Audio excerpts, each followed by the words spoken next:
আসসালামু আলাইকুম রহমতুল্লাহি আবরাকাতু। আজকে সন্ধ্যাকালীন পরিবেশে আবার চলে এলাম। দু চারটে কথা না বললে নয়। আল্লাহ তাবারক ওয়া তাআলার ব্যাপার নিয়ে দু চারটে কথা। আমরা এই যুবক সম্প্রদায় যারা যুবক তারা বিভিন্ন কাজে লিপ্ত।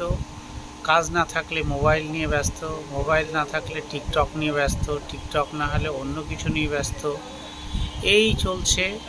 তো শত চেষ্টার পরও যে মাওলা আমাদেরকে অক্সিজেন দিয়ে বাঁচিয়ে রেখেছে, যে আল্লাহ তাবারক ওয়া তাআলা আমাদের অক্সিজেন দিয়ে বাঁচিয়ে রেখেছে, সেই আল্লাহর শুকরিয়া আমরা কতটুকু আদায় করছি, সেই আল্লাহর শুকরিয়া আদায় করছি না।